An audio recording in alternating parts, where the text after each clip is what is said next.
Hola, ¿qué tal? Buenas noches a todos. Bienvenidos nuevamente a otro capítulo de Política en Femenino. Estamos muy contentas de que estén escuchándonos, de que estén con nosotros y de presentarles el episodio 7 de Política en Femenino, en el que vamos a hablar de un tema delicado, de un tema que nos afecta a todos, pero que también queremos que la gente conozca de manera detallada el caso de Mario Marín contra Lidia Cacho. Mario Marín fue detenido en México.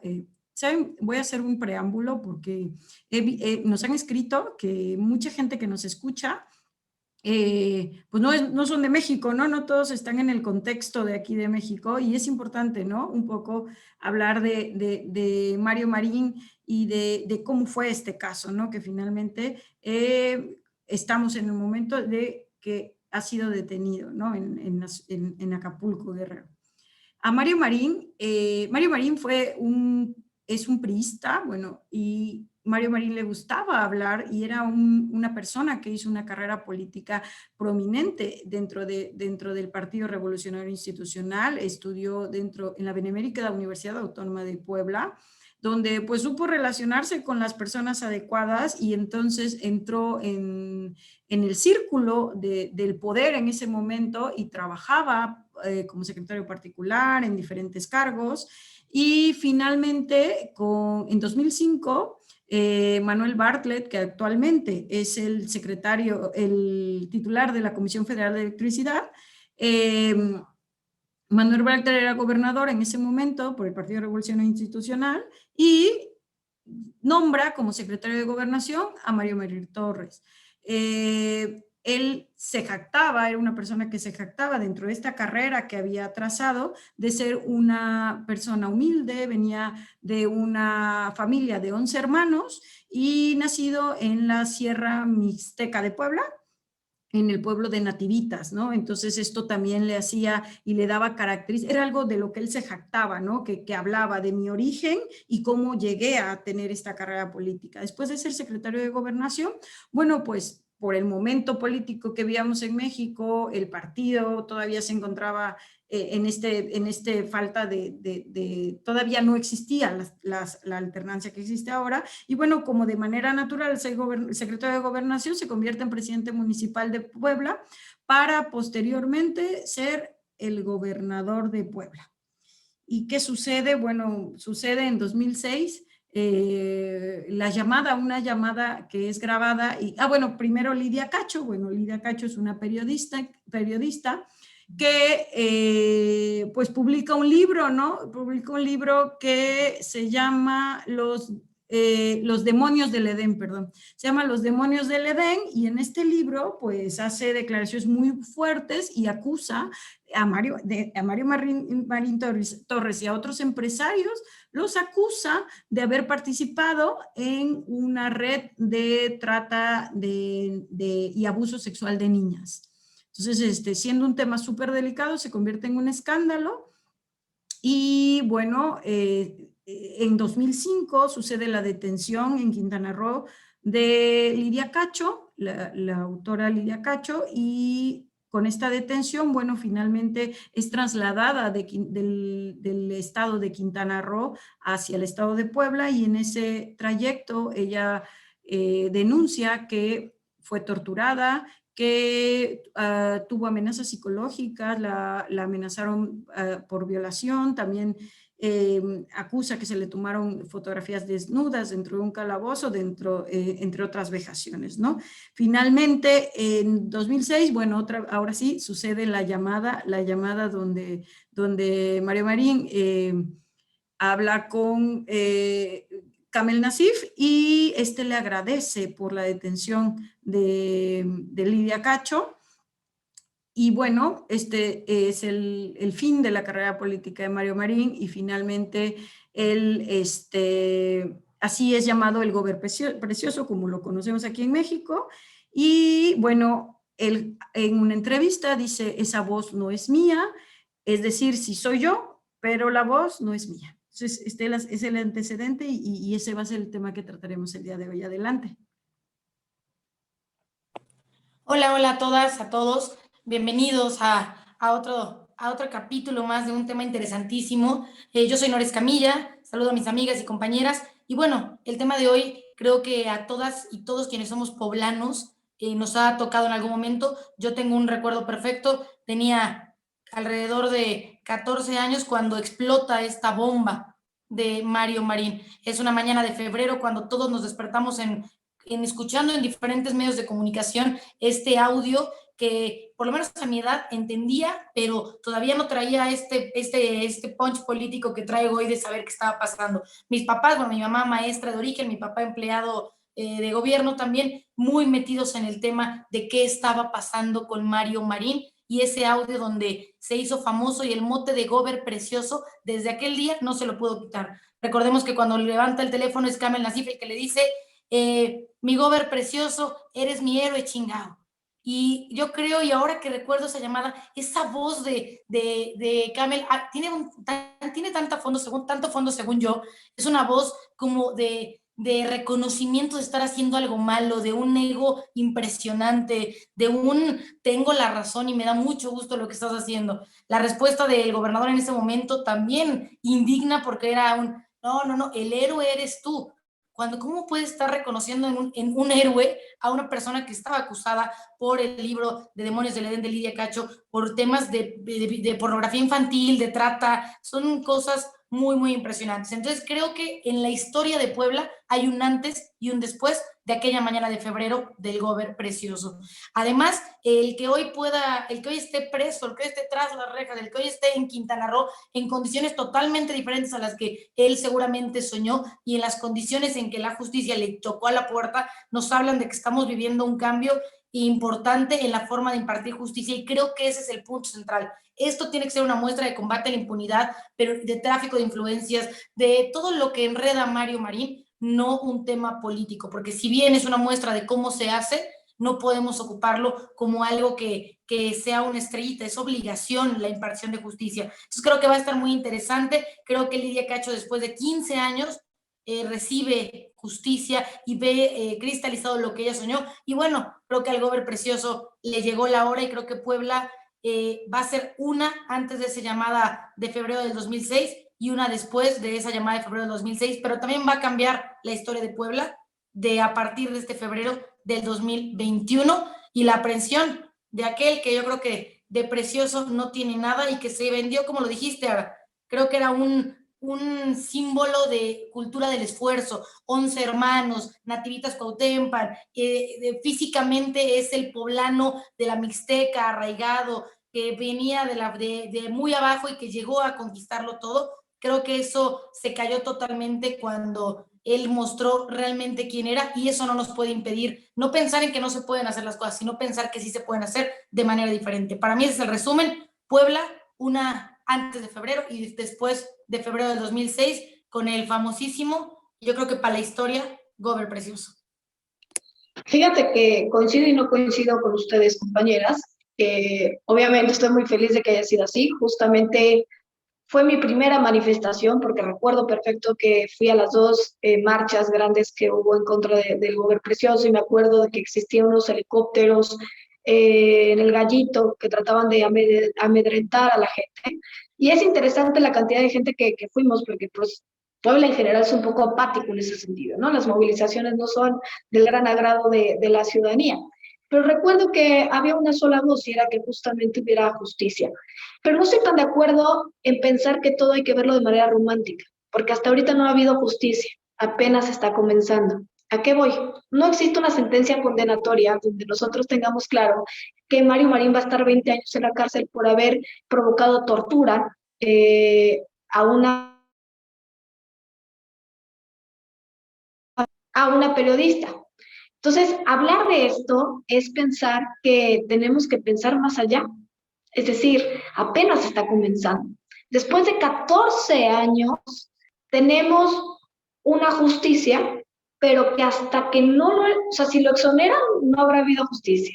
Si existe una sentencia condenatoria en contra de esta persona, entonces sí.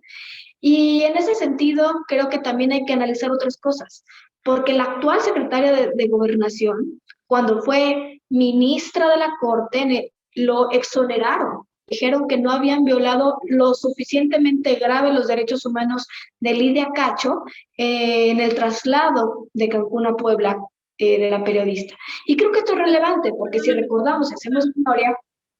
Nada más, yo quiero sumar a lo que tú estás diciendo, porque sí coincido y creo que lo comenté contigo en privado, es que también hay un momento político en el que está sucediendo esta detención. Entonces, y creo que también Nora lo señaló, ¿no? Nada más está iniciando, pero tampoco es obligación, uno, es obligación de las autoridades que esto suceda, y dos, solo está iniciando, o sea, no se ha impartido justicia, porque en este país hay impunidad, y no solamente eso, se da una sentencia y la ejecución de la sentencia es otro tema, ¿eh? Ojo. Bueno, yo también, perdón. Bueno, termina, tú pasa, Anabel, y después hablo yo. No, perdón, que te interrumpa, Tocaya. Y también, contemplando lo que tú mencionas, mi querida Ara, al final, este tipo de eventos, fíjate que yo lo veo desde el punto de vista, a lo mejor, mediático, a través de los medios de comunicación, en donde, sin duda, una población entera está esperando que sucedan ese tipo de cosas, y a lo mejor no tiene mucho que ver el sentido, pero no por el trasfondo de la denuncia, por ejemplo, o del proceso jurídico, pero, por ejemplo, sucedió en la época de Javier Duarte, cuando también fue detenido, la gente estaba esperanzada, pero después de un proceso, incluso ya tiene liberadas sus cuentas. O sea, de alguna manera, la parte que tuvo que de alguna manera cubrir fue mínima en comparación a las situaciones que pudo haber provocado, no solamente el tema del desfalco al gobierno, sino meramente incluso esta situación de cambiar las dosis, ¿no? O en este caso los tratamientos de cáncer para los niños por botellas con agua destilada. Yo creo que son situaciones a lo mejor que simplemente a toda la gente le pegan, y hoy lo mencionan. La gente hoy aplaude la situación, pero vale también la pena analizar exactamente sobre qué proceso se estará llevando, porque como bien lo mencionas, al final del día es algo que no solamente le repercute a Puebla, creo que es una situación que pone en atención a toda la República Mexicana, y es más, incluso a México en general, para todas aquellas personas que han elevado esta noticia, incluso a nivel mundial. Y también por algo que me gustaría mencionar y que justo que es mi primera intervención. A ver, esto no es de gratis, y es un gran precedente que espero que se siente. Primero, porque somos el país donde se matan más periodistas en el mundo. Somos un país sumamente peligroso para ejercer el periodismo. Segundo, porque se tiene que entender que ejercer el poder sí tiene límites, y los límites lo marca la ley. Entonces, no importa si eres gobernador, si eres presidente, si eres diputado, lo que seas, tienes límites, y esos límites creo que puede ser un gran precedente también para dejarlo, y por supuesto que no existe impunidad. Después de 14 años estamos hablando de eso. Después estamos hablando que por primera vez en la historia la ONU nos tuvo que decir que teníamos un tema pendiente con Lidia Cacho, y fue por eso que Encinas le pide perdón a Lidia Cacho a nombre del Estado mexicano. No lo pudo hacer Olga Sánchez Cordero, justamente por el antecedente que acabo de mencionar, lo tuvo que hacer Encinas, ¿no? Que es el encargado del tema de derechos humanos en la Secretaría de Gobernación, pero habla de muchos antecedentes importantes, pero espero que no se queden simplemente en precedentes y que simplemente estamos hablando de grandes cosas que están pasando, sino que esto va a generar realmente una justicia, que esa justicia nos restaure a todos los poblanos justamente la forma en cómo nos sentimos afectados, y la forma en cómo nos vieron en todo el país. Pero déjate nosotros, sino también lo que puede ser perjudicial para la vida periodística de este país. Y espero que sea un precedente interesante, donde quede claro que el Estado mexicano es capaz de hacer respetar los derechos humanos de todas y todos. No, y tiene razón, Anabel, en decir que así se ve en el mundo. Yo en ese tiempo vivía en Madrid y yo me sentía muy avergonzada porque me preguntaban, o sea, ¿cómo es posible que un gobernador sea pederasta? O sea, que esté en un tema de trata. ¿Qué? Yo le tía, pero que lo haya declarado en un audio y no suceda nada, y no va a suceder, y va a acabar sucediendo, no va a pasar nada. Pues miren, en 2021 ya pasó, pero hasta ahorita tendré una respuesta para dar una explicación, ¿no? Entonces, finalmente eso es. Bueno, Y también sumando lo que dice Ana, o sea, mi tocaya, de repente creo que esto abre, pues nuevamente como otra alternativa en el sentido de tener muy claro, y yo creo que aquí también esto lo tendríamos que considerar como que exista piso parejo para todos, ¿no? Digo, últimamente el tema de decir justicia pareja, a lo mejor incluso hasta cierto punto de desafuero, ¿no? De las personas que en su momento están ejecutando o ejerciendo el poder y que aún así puedan ser juzgadas. Yo creo que desde esa perspectiva son los avances que se vienen teniendo en materia legal, en materia de derechos humanos, en materia jurídica, para que también hoy en día se pueda tener la claridad y la confianza de que pues, se puede ir minimizando la impunidad, que al final del día es algo que se ha convertido en un cáncer para México, porque a lo mejor dices, el estudio, y aquí tenemos una legisladora que le ha propuesto iniciativas que ama esta alternativa para decir, bueno, que se pongan las reglas parejas, pero en el momento en el que se hace válida esta participación, esta ejecución de los propios pues, estatutos y obviamente también de cada uno de los artículos de la Carta Magna, que por cierto estamos hoy conmemorando,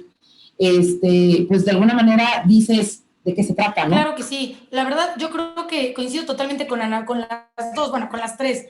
Y con Anabel Abarca en el sentido específico en que esto no es una victoria, sino es el inicio del camino. Porque si nosotros vemos que no hay una respuesta contundente a la justicia que esperamos, entonces no va a haber servido de nada. No podemos decir, ya lo aprendieron, fanfarrias. No. Ese es el primer paso. Ahora veamos que la justicia camine como deba de caminar y que se dé el carpetazo, pero no el carpetazo a favor de quien violentó. En mejor excusa es mi voz, pero no es mi voz. Ese tipo de cosas. Creo que eso es en primera instancia, entender que no es el triunfo, simplemente es el primer paso de cómo se deben hacer las cosas y que podamos entender como sociedad, como gobierno, como legisladores, como funcionarios y servidores, que no estamos haciendo algo extraordinario, sino estamos reivindicando el camino de lo que siempre tuvimos que haber hecho, que es asegurar que el Estado de Derecho se cumpla para todos de manera igualitaria. Segundo, creo que también esto nos da pie a que todos entendamos, quienes ya estamos dentro del juego y quienes van a ingresar, y cuando hablo del juego pues, me estoy refiriendo al tema del servicio público, la política, que esto no es un estado de beneficios, no es un estado donde eres más que los demás, puedes venir aquí a cultivar una cosecha de dinero, vienes acá a hacerte rico, a hacerte poderoso y a hacerte lo que tú quieras hacer. Creo que esto nos debe dar a entender que nosotros y todos tenemos que intentar dar el mejor ejemplo que podamos, que la política no es para servirse, al contrario, es para servir, y creo que esto es una muestra clara de que si las cosas se hacen bien, no debe haber impunidad. Y tercero, yo creo que nos ayuda a limpiar un poco el nombre de lo que es Puebla. A todas, por lo menos a mí muchas veces fue, Poblana, la del Gober precioso, Poblana preciosa. A todo el mundo nos llegó, y claro que era una vergüenza, pero no era una vergüenza por Mario Marín, era una vergüenza por lo que le habían hecho una mujer, por lo que Lidia Cacho había sufrido. Fueron 20 horas de Cancún a Puebla en coche, y 20 horas de acoso, de violencia. No me puedo imaginar cómo fue ese trayecto, y hoy por fin una compañera, una mujer está teniendo justicia, y que este es el principio de muchas, muchas otras, y que, como les digo, que entendamos que no podemos nunca más hacer o pensar que la política nos puede llevar a cometer excesos. Al contrario, tenemos que ser mucho más señalados y tenemos que estar haciendo las cosas de la manera correcta. No somos perfectos, porque tampoco somos Dios, cometemos errores como cualquier otro, pero una cosa es errores y otra cosa es delitos, así que hay que estar muy, muy atentos. Abusos, que también eso va.